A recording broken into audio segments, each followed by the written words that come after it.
প্রিয় দেশবাসী, দেশের সকল শিশু, কিশোর কিশোরী, তরুণ তরুণী, শিক্ষার্থী, বয়স্ক, বৃদ্ধ, পুরুষ, মহিলা সবাইকে সালাম জানাচ্ছি। আসসালামু আলাইকুম। আপনাদের সবাইকে ছাত্র জনতার বিপ্লবে সিক্ত নতুন বাংলাদেশে স্বাগত জানাচ্ছি। গভীর শ্রদ্ধা জানাচ্ছি জুলাই আগস্ট মাসে ফ্যাসিবাদের বিরুদ্ধে ছাত্র জনতার অভ্যুত্থানে নিহত সকলের প্রতি। তাদের আত্মার মাগফিরাত কামনা করছি। তাদের আত্মত্যাগের বিনিময়ে নতুন বাংলাদেশ গড়ার শপথ নিয়ে আমি আপনাদের কাছে কিছু কথা বলতে চাই। শরণার্থীকালের ভয়াবহ বন্যায় যারা মৃত্যুবরণ করেছেন, যারা অসুস্থ হয়ে পড়েছেন বা যারা সর্বস্ব হারিয়েছেন, যারা দুঃসহ জীবন যাপন করছেন, তাদের স্মরণে রেখে আজকের কথাগুলো বলছি। বন্যা দুর্গতদের জীবন দ্রুত স্বাভাবিক করার জন্য যাবতীয় উদ্যোগ সরকারি বেসরকারি পর্যায়ে নেবার আয়োজন করেছি। ভবিষ্যতে সকল ধরনের বন্যা প্রতিরোধে আমাদের আভ্যন্তরীণ এবং প্রতিবেশীদের সঙ্গে যাতে যৌথভাবে নেওয়া যায় সে আলোচনা শুরু করেছে। প্রিয় দেশবাসী, আপনারা জানেন বিপ্লবী ছাত্র জনতা জাতির এই ক্রান্তি লগ্নে আমাকে এক গুরু দায়িত্ব অর্পণ করেছে। তারা নতুন এক বাংলাদেশ গড়তে চায়। নতুন প্রজন্মের এই গভীর আকাঙ্ক্ষাকে বাস্তবে রূপ দেওয়ার সংগ্রামে আমি একজন সহযোদ্ধা হিসেবে তাদের সঙ্গে যোগ দিয়েছি। দেশের সকল বয়সের, সকল পেশার, সকল মতের, সকল ধর্মের সবাইকে বিনা দ্বিধায় এই সংগ্রামে যোগ দেওয়ার আহ্বান জানাচ্ছি। প্রিয় দেশবাসী, লক্ষ লক্ষ শহীদের রক্তের বিনিময়ে এবং লক্ষ লক্ষ মা বোনের আত্মদানের বিনিময়ে যে বাংলাদেশ আমরা পেয়েছিলাম তা ফ্যাসিবাদ এবং স্বৈরাচারের হাতে ধ্বংস হয়ে গেছে। আপনারা দেখেছেন আমাদের প্রতিটি প্রতিষ্ঠানকে তারা কিভাবে শেষ করেছে। দেশের রন্ধ্রে রন্ধ্রে ঢুকে গেছে দুর্নীতি। এমন এক দেশে আমাদের দেশ রূপান্তরিত হয়েছে যেখানে স্বৈরাচারের পিয়নও দুর্নীতির মাধ্যমে 400 কোটি টাকার সম্পদ করার মতো অকল্পনীয় কাজ করে গেছে নির্বিবাদে। শিক্ষা খাতকে পঙ্গু করে দিয়েছে।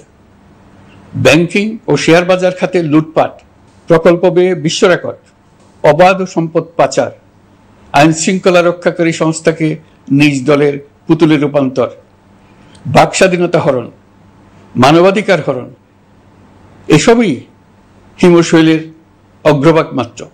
ক্ষমতা কুক্ষিগত করতে ফ্যাসিবাদী সরকার খর্ব করেছে জনগণের সাংবিধানিক ক্ষমতা ও অধিকার। দুঃশাসন, দুর্নীতি, অন্যায়, অবিচার, নিপীড়ন, বিচারের নামে প্রহসনের মাধ্যমে জনসুরক্ষা বিপন্ন করেছে। জনগণকে নির্যাতন, বঞ্চনা ও বৈষম্যের মুখোমুখি দাঁড় করিয়ে দিয়েছে। নতুন প্রজন্মের মানুষ সহ কোটি কোটি মানুষের ভোটাধিকারকে বছরের পর বছর হরণ করেছে। মানুষের এগিয়ে যাওয়ার পথে সকল ধরনের প্রতিবন্ধকতা তৈরি করে স্বৈরাচার তার নিজের, পরিবারের ও দলের কিছু মানুষের হাতে দেশের মালিকানা তুলে দিয়েছে। প্রিয় দেশবাসী, কিন্তু এই দ্বার প্রান্তে দাঁড়িয়েই আমাদের গড়তে হবে স্বপ্নের বাংলাদেশ। বৈষম্যহীন, শোষণহীন, কল্যাণময় এবং মুক্ত বাতাসের রাষ্ট্রের যে স্বপ্ন নিয়ে ছাত্র জনতা আন্দোলনে ঝাঁপিয়ে পড়েছিল, আমি তাদের সেই স্বপ্ন পূরণে অঙ্গীকারবদ্ধ। আপনাদের সবাইকে এই শুভলগ্নে তাদের স্বপ্ন পূরণে সমস্ত শক্তি নিয়ে এগিয়ে আসার আহ্বান জানাচ্ছি। তাদের স্বপ্ন আমাদের স্বপ্ন।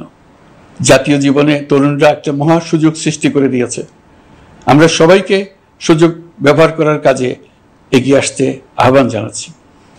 গণরোষের মুখে ফ্যাসিবাদী সরকার প্রধান দেশ ত্যাগ করার পর আমরা এমন একটি দেশ গড়তে চাই যেখানে প্রতিটি নাগরিকের মানবাধিকার থাকবে পুরোপুরি সুরক্ষিত। আমাদের লক্ষ্য একটাই, উদার, গণতান্ত্রিক, বৈষম্যহীন, অসাম্প্রদায়িক বাংলাদেশ। আমরা এক পরিবার, আমাদের এক লক্ষ্য। কোনো ভেদাভেদ যেন আমাদের স্বপ্নকে ব্যাহত করতে না পারে, সেজন্য আমরা প্রতিজ্ঞাবদ্ধ। বর্তমান সরকারের দায়িত্ব গ্রহণের মাত্র 2 সপ্তাহ শেষ হলো। কর্মযাত্রার প্রথম পর্যায়ে রাষ্ট্র সংস্কারের কাজে আপনাদের কাছ থেকে যে সমর্থন পাচ্ছি সেজন্য আন্তরিক ধন্যবাদ। আমরা অনুধাবন করছি যে আমাদের কাছে আপনাদের প্রত্যাশা অনেক। এই প্রত্যাশা পূরণে আমরা বদ্ধপরিকর। যদিও দীর্ঘদিনের গণতন্ত্রহীনতা, 15 বছরের ফ্যাসিবাদী শাসন ব্যবস্থা প্রায় প্রতিটি ক্ষেত্রেই আমাদের জন্য পর্বতসম চ্যালেঞ্জ রেখে গিয়েছে, কিন্তু এই চ্যালেঞ্জ গ্রহণে আমরা প্রস্তুত। আজ আমি সরকারের পক্ষ থেকে আপনাদের দোয়া ও সহযোগিতা কামনা করতে আপনাদের সামনে এসেছি। শুধু আমি বলবো, আপনাদের একটু ধৈর্য ধরতে হবে। এখনই সব দাবি পূরণ করার জন্য জোর করা, প্রতিষ্ঠানে ঢুকে ব্যক্তিবিশেষকে হুমকির মধ্যে ফেলা, মামলা গ্রহণের জন্য চাপ সৃষ্টি করা, বিচারের জন্য গ্রেফতারকৃত ব্যক্তিকে আদালতে হামলা করে আগেই এক ধরনের বিচার করে ফেলার যে প্রবণতা, তা থেকে বের হতে হবে। ছাত্র জনতার বিপ্লবের গৌরব ও সম্ভাবনা এসব কাজে ম্লান হয়ে যাবে। নতুন বাংলাদেশ গড়ার প্রচেষ্টা হতে ব্যাহত হবে। রাতারাতি এই পরিস্থিতি থেকে উত্তরণ কঠিন। নড়বড়ে এক কাঠামো, আমি বরং বলবো জনস্বার্থের বিপরীতমুখী এক কাঠামোর উপর দাঁড়িয়ে আমাদেরকে দেশ পুনর্গঠনের কাজে হাত দিতে হয়েছে। আমরা এখান থেকেই বাংলাদেশকে এমনভাবে করতে চাই যেন এদেশে জনগণই সত্যিকার অর্থে সকল ক্ষমতার উৎস হয়, বিশ্ব দরবারে একটি মানবিক ও কল্যাণকর রাষ্ট্র হিসেবে সমাদৃত হয়। তরুণ প্রজন্ম, শিক্ষার্থী ও জনতার আত্মত্যাগের প্রতি সম্মান জানাতে রাষ্ট্র সংস্কারের কাজে সফল আমাদের হতেই হবে, এর আর কোনো বিকল্প নেই। প্রিয় দেশবাসী, আপনারা ইতিমধ্যে জেনেছেন জুলাই আগস্ট মাসে গণ অভ্যুত্থানে বল প্রয়োগ ও হতাহতের যে দুঃসহ ঘটনা ঘটানো হয়েছে তার স্বচ্ছ তদন্ত করতে জাতিসংঘের মানবাধিকার কমিশনের প্রধানকে বাংলাদেশে এসে তাদের তদন্ত শুরু করতে আমরা আমন্ত্রণ জানিয়েছি। তদন্তের এই প্রক্রিয়া এই সপ্তাহে শুরু হবে। তাদের প্রথম দল ইতিমধ্যে এসে গেছে। আমরা ইতিমধ্যে ছাত্র জনতার বিপ্লবকে নস্যাৎ করতে যে শত শত মিথ্যা ও হয়রানিমূলক মামলা দায়ের করা হয়েছিল তার অধিকাংশ প্রত্যাহার করেছি এবং আটক ছাত্র জনতার মুক্তি লাভের ব্যবস্থা করেছে। পর্যায়ক্রমে মিথ্যা ও গায়েবী সকল মামলার ক্ষেত্রে অনুরূপ ব্যবস্থা গ্রহণ করে মানুষকে দুঃসহ ভোগান্তি থেকে মুক্ত করা হবে। ন্যায় বিচার নিশ্চিত করতে গণ অভ্যুত্থানের সকল শহীদ পরিবারকে পুনর্বাসন করবে। সকল আহত শিক্ষার্থী ও জনতার চিকিৎসার সম্পূর্ণ ব্যয় সরকার বহন করবে।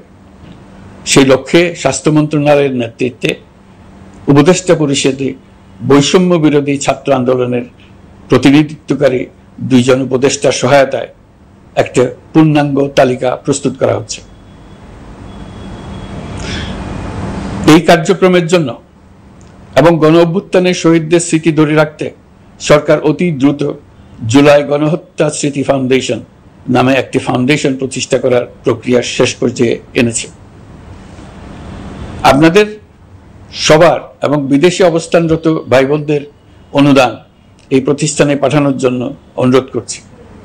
আমি ব্যক্তিগতভাবে এই প্রতিষ্ঠানের চেয়ারম্যানের পদ গ্রহণ করেছি। প্রিয় দেশবাসী, আপনারা লক্ষ্য করেছেন দায়িত্ব গ্রহণ করেই আমাদেরকে আইন শৃঙ্খলা অঙ্গনে অস্থির পরিস্থিতি সামাল দিতে হয়েছে। আপনাদের সহযোগিতা ও সমর্থনে দেশপ্রেমিক সকল আইন শৃঙ্খলা রক্ষাকারী বাহিনী কাজে যোগ দিয়েছে। ফ্যাসিবাদী সরকার প্রশাসনের চরম দলীয়করণ করার ফলে বিপুল সংখ্যক কর্মকর্তা কর্মচারী দীর্ঘদিন বৈষম্যের শিকার হয়েছেন। আমরা ইতিমধ্যে সংশোধনমূলক ব্যবস্থা গ্রহণ করতে আরম্ভ করেছি, তবে প্রশাসনকে গতিশীল রাখতে এবং একই সাথে সুনির্দিষ্ট পদ্ধতি অনুসরণ করে সঠিক সিদ্ধান্তে উপনীত হতে সময় প্রয়োজন। সেজন্য সকলকে ধৈর্য ধরার অনুরোধ করছি। প্রশাসনের সকল ক্ষেত্রে প্রতিষ্ঠানগুলো যেন জনগণের আস্থা ফিরে পায়, সেটি আমাদের অন্যতম উদ্দেশ্য। লুটপাট ও দুর্নীতির আখড়ায় পরিণত করা ব্যাংকিং খাতে সুশাসন নিশ্চিত করার জন্য আমরা উদ্যোগ নিয়েছি। এই খাতে দক্ষ জনবল নিয়োগ দেওয়া হচ্ছে।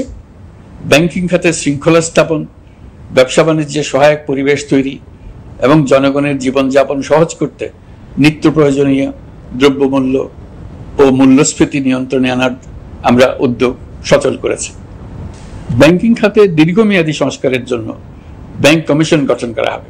আর্থিক খাতে সার্বিক পরিস্থিতি ও সংস্কার বিষয়ে একটি রূপকল্প তৈরি করা হবে, যা দ্রুত জনসমক্ষে প্রকাশ করা হবে। শেয়ার বাজার, পরিবহন খাত সহ যেসব ক্ষেত্রে চরম বিশৃঙ্খলা বিরাজ করছে তা নিরসনের দ্রুত পদক্ষেপ নেওয়া হচ্ছে। বিচার বিভাগকে দুর্নীতি ও দলীয় প্রভাব মুক্ত করতে কার্যক্রম শুরু হয়েছে। একটি সুনির্দিষ্ট প্রক্রিয়ার মধ্য দিয়ে বিচার বিভাগের স্বাধীনতা ও জবাবদিহিতা নিশ্চিত করার উদ্যোগ নেওয়া হয়েছে। ফ্যাসিবাদী সরকারের বিচার বহির্ভূত হত্যাকাণ্ড, গুম, খুন, অপহরণ এবং আয়নাঘরের মতো চরম ঘৃণ্য সকল অপকর্মের ন্যায় বিচার নিশ্চিত করা হবে। এসব অপকর্মের সঙ্গে জড়িত সকলের বিচার নিশ্চিত করা হবে। তালিকা প্রস্তুত করে মিথ্যা মামলা প্রত্যাহার করা হবে। দুর্নীতি ও সম্পদ পাচারের বিচার করা হবে। আইন শৃঙ্খলার ক্ষেত্রে জনমুখী ও দলীয় প্রভাবমুক্ত জবাবদিহিমূলক কাঠামো সৃষ্টির লক্ষ্যে পুলিশ কমিশন গঠন করা হবে। জাতিসংঘের তদন্ত প্রতিবেদন, দায়িত্বপ্রাপ্ত সকল সংস্থা ও জনগণের সাথে মত বিনিময়ের মাধ্যমে কমিশনের নেতৃত্বে প্রয়োজনীয় সংস্কার করা হবে। বাংলাদেশকে আর কোনোদিন কেউ যেন কোনো পুলিশি রাষ্ট্রে পরিণত করতে না পারে তার ব্যবস্থা করা হবে। তথ্যের অবাধ প্রবাহ ও গণমাধ্যমের স্বাধীনতা নিশ্চিত করা হবে। ফ্যাসিবাদী সরকার গণমাধ্যমের উপরও দলীয়করণ ও নির্যাতনের বোঝা চাপিয়েছিল। জনগণের তথ্যের অধিকার নিশ্চিত করতে আমরা প্রতিশ্রুতিবদ্ধ। তথ্যের প্রবাহে বিদ্যমান আইনি ও অন্যান্য বাধা অপসারণ করা হবে। মত প্রকাশের স্বাধীনতা বাধাগ্রস্ত করে এমন সব আইনের নিপীড়নমূলক ধারা সংশোধন করা হবে। ইতিমধ্যে এ ধরনের আইনগুলো নিশ্চিহ্নিত করে এই প্রক্রিয়া শুরু করা হয়েছে। বিদেশি সংবাদকর্মীদের এদেশে আসার পর যে অলিখিত নিষেধাজ্ঞা ছিল, ইতিমধ্যে আমরা তা তুলে নিয়েছি। বিদেশি সাংবাদিকদের দ্রুত ভিসা দিতে সংশ্লিষ্ট কর্মকর্তাদের নির্দেশ দেওয়া হয়েছে। আমরা আশা করি পরিবর্তিত পরিস্থিতিতে গণমাধ্যম কর্মীরা নিরপেক্ষ সাংবাদিকতা চালিয়ে যাবে। শিক্ষাক্ষেত্রে চরম নৈরাজ্য প্রতিষ্ঠিত করে গেছে বিগত সরকার। আমরা তার পূর্ণাঙ্গ সংস্কারের উদ্যোগ নেব। এটা আমাদের অন্যতম অগ্রাধিকার। আপনারা জানেন, দায়িত্ব গ্রহণের পর দ্রুততম সময়ের মধ্যে সকল শিক্ষা প্রতিষ্ঠান খুলে দেওয়া হয়েছে। শিক্ষার্থীদের জন্য সৃজনশীল, নিরাপদ ও ভীতিমুক্ত পরিবেশ নিশ্চিত করা আমাদের অঙ্গীকার। একই সাথে পাঠ্যক্রমকে যুগোপযোগী করার কাজও দ্রুত শুরু করা হবে। গণতন্ত্রকে সুসংহত করতে স্থানীয় সরকার প্রতিষ্ঠানগুলোকে শক্তিশালী করা হবে এবং ক্ষমতার বিকেন্দ্রীকরণ নিশ্চিত করা হবে। ছাত্র জনতার গণঅভ্যুত্থানকে সফল পরিণতি দিতে প্রশাসন, বিচার বিভাগ, নির্বাচন কমিশন ও নির্বাচনী ব্যবস্থা, আইন শৃঙ্খলা খাত এবং তথ্য প্রবাহে প্রয়োজনীয় সংস্কার সম্পূর্ণ করে অবাধ ও সুষ্ঠু অংশগ্রহণমূলক নির্বাচন আয়োজন করা হবে। এর লক্ষ্য হবে দুর্নীতি, লুটপাট, গণহত্যার বিরুদ্ধে একটি জবাবদিহিতামূলক রাজনৈতিক বন্দোবস্তের সূচনা। বর্তমান সরকার দুর্নীতির বিরুদ্ধে স্পষ্ট অবস্থান গ্রহণ করেছে। আমাদের সকল উপদেষ্টা দ্রুততম সময়ের মধ্যে তাদের সম্পদের বিবরণ প্রকাশ করবেন। পর্যায়ক্রমে এটা সকল সরকারি কর্মকর্তাদের ক্ষেত্রেও নিয়মিত এবং বাধ্যতামূলক করা হবে। রাষ্ট্রীয় পর্যায়ে দুর্নীতির বিরুদ্ধে ব্যবস্থা গ্রহণে সংবিধানের ৭৭ অনুচ্ছেদে প্রতিশ্রুত ন্যায়পাল নিয়োগে অধ্যাদেশ প্রণয়ন করা হবে। এবার কৃষি খাতের কথা একটু বলে। কৃষি নির্ভর বাংলাদেশে কৃষকের স্বার্থ যেন সুরক্ষিত থাকে, কৃষক যেন তার উৎপাদিত পণ্যের ন্যায্য মূল্য পায়, তা নিশ্চিত করা হবে। প্রবাসী শ্রমিকরা যেভাবে বৈষম্য বিরোধী ছাত্র জনতার আন্দোলনকে সমর্থন দিয়েছে, মুক্তিকামী জনগণ তা কৃতজ্ঞ চিত্তে স্মরণ করে। তাদের প্রতি সকল পর্যায়ে সম্মানজনক আচরণ নিশ্চিত করা হবে। বাংলাদেশের স্বাস্থ্য খাত অন্যতম দুর্নীতিগ্রস্ত খাত। জনগণের জন্য পর্যাপ্ত স্বাস্থ্যসেবা নিশ্চিত করার লক্ষ্যে স্বাস্থ্য খাতে প্রয়োজনীয় সংস্কার করা হবে। এই খাতে সংশ্লিষ্ট সকলকে জবাবদিহিতার আওতায় আনা হবে। হাসপাতালগুলোকে আধুনিকায়নের উদ্যোগ নেওয়া হবে এবং সেখানে সরকারি ডাক্তার সহ বিশেষজ্ঞদের নিয়মিত উপস্থিতি নিশ্চিত করা হবে। স্বাস্থ্যসেবা যাতে নির্দিষ্ট কিছু অঞ্চলে কেন্দ্রীভূত না থাকে, দেশের সব অঞ্চলের মানুষ সমান স্বাস্থ্যসেবা পায়, সে লক্ষ্যে প্রয়োজনীয় উদ্যোগ নিতে আমরা বদ্ধপরিকর। বর্তমান প্রজন্ম অনেক বেশি সচেতন। বিশ্বের বিভিন্ন প্রান্তে ঘটে যাওয়া পরিবর্তন বিষয়ে তারা ওয়াকিবহাল শুধু নয়, তারা নেতৃত্ব দিচ্ছে। তারা যে উন্নয়নের স্বপ্ন দেখে তা টেকসই এবং পরিবেশ বান্ধব, প্রকৃতি ধ্বংসকারী উন্নয়ন নয়। শুধু জিডিপি একটি দেশের উন্নয়নের মাপকাঠি হতে পারে না। নদী, নালা, খাল, বিল, পাহাড়, বন, মাটি আর বাতাস ধ্বংস আর দূষিত করে যে উন্নয়ন হয় তা দীর্ঘমেয়াদী টেকসই নয়। জীবাশ্ম জ্বালানির বিরুদ্ধে পরিবেশবাদীদের সাথে আমাদের সরকারের অবস্থান সামঞ্জস্যপূর্ণ। জলবায়ু পরিবর্তন রোধ করতে এবং আগামী প্রজন্মের জন্য সুস্থ একটা পৃথিবী রেখে যেতে কার্বন নিঃসরণ শূন্যের কোঠায় নামিয়ে আনার বিকল্প নেই। আমাদের সরকার পরিবেশ ও জলবায়ু রক্ষায় সর্বোচ্চ গুরুত্ব দেবে। এই কার্যক্রমে তরুণ সম্প্রদায়কে সম্পৃক্ত করা হবে। ইতোমধ্যে বিভিন্ন রাষ্ট্র ও জাতিসংঘ বর্তমান সরকারের কর্মসূচির প্রতি সমর্থন ব্যক্ত করেছে। আমরা সকল রাষ্ট্রের সাথে বন্ধুত্বপূর্ণ সম্পর্ক বজায় রাখব। আমাদের পররাষ্ট্রনীতির ভিত্তি হবে পারস্পরিক আস্থা, বিশ্বাস ও সহযোগিতা। আমরা মানবাধিকার আইন সহ সকল আন্তর্জাতিক আইনের প্রতি শ্রদ্ধাশীল। আমাদের পক্ষ থেকে গুম বিষয়ক আন্তর্জাতিক চুক্তির পক্ষরাষ্ট্র হওয়া সহ বিভিন্ন পদক্ষেপ নেওয়া হয়েছে। ইতিমধ্যে পক্ষভুক্ত এমন সকল আঞ্চলিক ও দ্বিপাক্ষিক চুক্তি ও সমঝোতা বাস্তবায়ন করে যাব। আমাদের সরকার রোহিঙ্গা সমস্যার বাস্তবসম্মত সমাধানের লক্ষ্যে আন্তর্জাতিক সম্প্রদায়ের সাথে কাজ করে যাবে। আমরা জাতীয় ঐক্যে বিশ্বাসী। প্রয়োজনীয় সংস্কারের লক্ষ্যে রাজনৈতিক ঐক্যের মধ্য দিয়ে নিশ্চিত করা হবে নারী, শিশু, প্রতিবন্ধী, ধর্মীয় সংখ্যালঘু, আদিবাসী সকলেই এদেশের নাগরিক এবং সমান আইনের সুরক্ষার অধিকারী। তাদের সকলের মানবিক অধিকার সহ অন্যান্য সকল অধিকার নিশ্চিত করার উদ্যোগ নেওয়া হবে। এই জন্য আমি উপদেষ্টা পদমর্যাদা সম্পন্ন একজন বিশেষ সহকারী নিয়োগ দিয়েছি, যার দায়িত্ব হবে জাতীয় সংহতি উন্নয়ন। বন্যা কবলিত এলাকার সকল মানুষের দুর্ভোগ লাঘবে সরকার সঠিক সহায়তা দেওয়ার জন্য সরকারের যত কার্যক্রম আছে তাদের সচল করেছে। ইতিমধ্যে উপদেষ্টাবৃন্দ বিভিন্ন এলাকার দায়িত্ব নিয়ে এলাকায় গেছেন। আমার কার্যালয়ে একটা নিয়ন্ত্রণ কক্ষ স্থাপন করা হয়েছে। বন্যা পরবর্তী কার্যক্রম নেওয়া হয়েছে। ভবিষ্যতে বন্যা নিয়ন্ত্রণের জন্য করণীয় কি স্থির করার জন্য পদক্ষেপ নেওয়া হচ্ছে। দেশপ্রেমিক সেনাবাহিনী, পুলিশ, বিজিবি, র্যাবকে গুম নির্যাতনের কাজে লাগিয়ে তাদের কলঙ্কিত করা হয়েছে। তারা দেশের গৌরব। তাদেরও কিছু অতি উৎসাহী সদস্যের কারণে পুরো বাহিনীকে আমরা কলঙ্কিত দেখতে চাই না। আমরা অপরাধীদের চিহ্নিত করতে চাই এবং তাদের শাস্তি দিতে চাই, যেন ভবিষ্যতে কারো হুকুমে দেশপ্রেমিক কোনো বাহিনীর, পুলিশের, র্যাবের কোনো সদস্য হত্যাকাণ্ড, গুম ও অত্যাচারে জড়িত হওয়ার সাহস না করে। তাদের কাছে হুকুম যত বড় কর্তৃপক্ষের কাছ থেকে আসুক না কেন, তারা তা উপেক্ষা করবে। ভবিষ্যতে উপরওয়ালার হুকুমে এমন ঘৃণ্য কাজ করতে বাধ্য হয়েছে এমন ব্যাখ্যা কারো কাছে গৃহীত না হয় তার ব্যবস্থা করা হবে। আমি দেশরক্ষা বাহিনী, পুলিশ বাহিনী এবং অন্যান্য সহল বাহিনীকে নির্দেশ দিয়েছি তারা তাদের মধ্যে যারা হত্যাকাণ্ড, গুম, খুন বা শারীরিক মানসিক অত্যাচারে সরাসরি জড়িত তাদের চিহ্নিত করে বিচারের ব্যবস্থা করতে। যারা গুম হয়েছে, হত্যার শিকার হয়েছে তাদের তালিকা প্রস্তুত করতে। তাদের পরিবার সমূহকে সান্ত্বনা দেওয়ার ভাষা আমার নাই। তাদের জীবনে শান্তি ফিরিয়ে আনতে আমরা প্রচেষ্টা অব্যাহত রাখব। আমি সকল দেশরক্ষা বাহিনী ও আইনশৃঙ্খলা বাহিনীকে তাদের উপর জনগণের সম্পূর্ণ আস্থা ফিরিয়ে আনতে সকল পদক্ষেপ গ্রহণ করতে নির্দেশ দিয়েছি। গত 15 বছরের দুর্নীতি, অর্থ পাচার ও জনস্বার্থ বিরোধী চুক্তি স্বাক্ষর, প্রকল্পের নামে লুটপাট ইত্যাদি তথ্য নিয়ে একটি শ্বেতপত্র প্রণয়নের জন্য আমি ইতিমধ্যে একটি কমিটি গঠন করেছি। আমি বিভিন্ন দেশের রাষ্ট্রদূত এবং দাতা সংস্থার প্রতিনিধিদের সঙ্গে বৈঠক করেছি এবং করে যাচ্ছি। ছাত্র জনতার গণঅভ্যুত্থানের পর দেশ গঠনের জন্য সকল প্রকার আর্থিক অন্যান্য সহযোগিতার জন্য তাদেরকে অনুরোধ জানাচ্ছি। তারা এই ব্যাপারে আগ্রহ দেখাচ্ছে। তাদের কাছে আমাদের প্রস্তাব শুভ প্রণয়ন করে দ্রুত পাঠানোর ব্যবস্থা নিয়েছে। তাদেরকে অনুরোধ জানিয়েছি তারা যেন পরিস্থিতির কারণে অতি দ্রুত অর্থ ছাড় করার ব্যবস্থা নেন।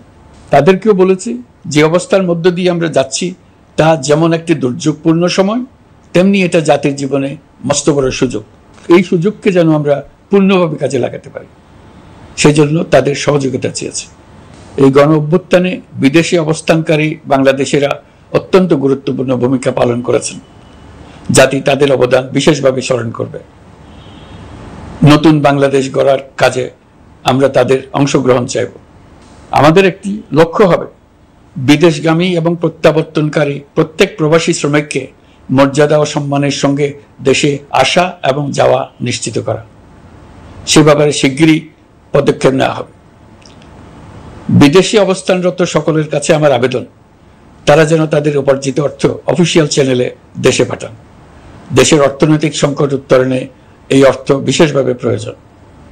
কি কি ব্যবস্থা নিলে তাদের জন্য অফিসিয়াল চ্যানেলে অর্থ পাঠানো সহজ হবে সেটা সম্বন্ধে আমরা তাদের পরামর্শ নেব।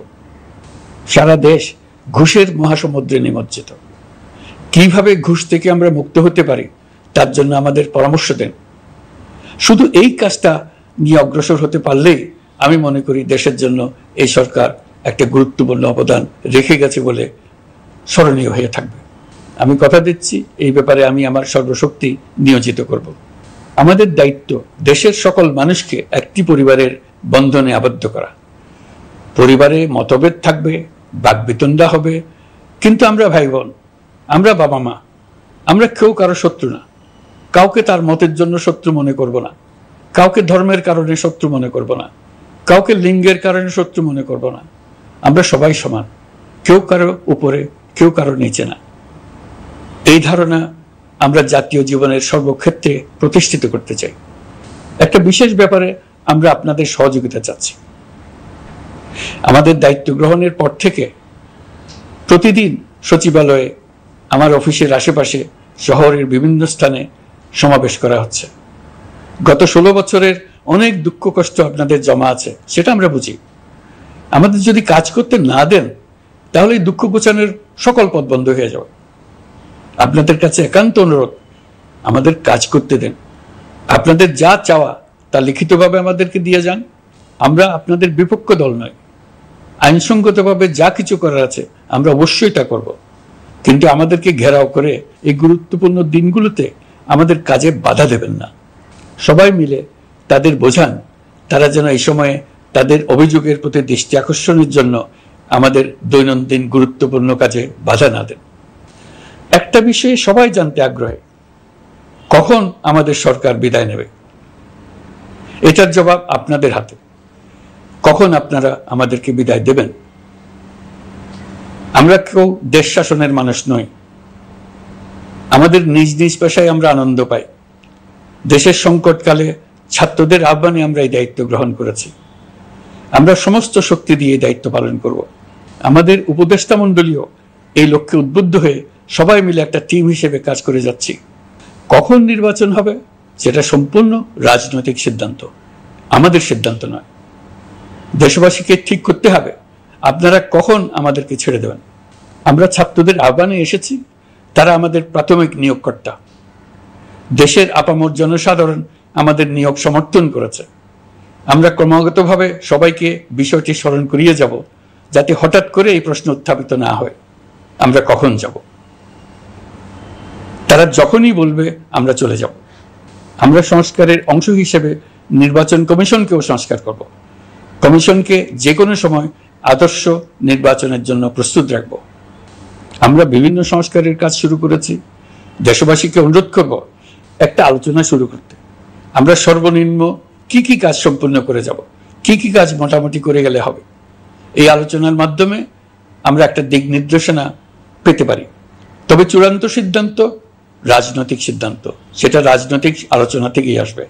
এই দিক নির্দেশনা না পেলে আমরা দাতা সরকার এবং আন্তর্জাতিক অর্থনৈতিক প্রতিষ্ঠানসমূহের সঙ্গে আলোচনায় দৃঢ়তার সঙ্গে অগ্রসর হতে পারছি না। আমি নিশ্চয়তা দিচ্ছি, আমরা আমাদের পক্ষ থেকে মেয়াদ বৃদ্ধির কোনো প্রশ্ন তুলব না। আমরা আপনাদের সকলের দোয়া চাই। যেই কদিন আছি সেই সময়টুকু উপদেষ্টা মণ্ডলীর প্রত্যেকে নিজ নিজ সাধ্যমতো দেশের এই সংকটকালে সংকট উত্তরণে যেন নিজ নিজ মেধা সাধ্যমতো কাজে লাগাতে পারে। নতুন বাংলাদেশ গড়ার যে সুযোগ ছাত্র জনতার রক্তের বিনিময়ে আমরা অর্জন করলাম, আমরা আমাদের মতানৈক্যের কারণে সেটা যেন হাতছাড়া করে না ফেলে, এটা আমরা নিশ্চিত করতে চাই। এই সুযোগ এবার হারিয়ে ফেললে আমরা জাতি হিসেবে পরাজিত হয়ে যাব। শহীদ, আহত এবং জীবিত ছাত্র জনতার কাছে আমরা প্রতিজ্ঞাবদ্ধ থাকতে চাই, আমরা এই অর্জনকে কিছুতেই হারিয়ে যেতে দেব না। যে সুযোগ তারা আমাদেরকে দিয়েছে তার মাধ্যমে আমাদের দেশকে পৃথিবীর একটি শ্রদ্ধেয়, সকল দিকে দৃষ্টান্ত স্থাপনকারী দেশে পরিণত করতে আমরা শপথ নিয়েছি। সবশেষে আবারও আমাদের দেশের সকল মানুষ, শিশু, কিশোর কিশোরী, তরুণ তরুণী, বয়স্ক, বৃদ্ধ, নারী, পুরুষ সবার কাছে দোয়া চাইছি যেন আমরা আমাদের সকলের স্বপ্ন বাস্তবায়নে সফল হই। আল্লাহ আমাদের সহায় হন, আমাদের সবার মঙ্গল করুন।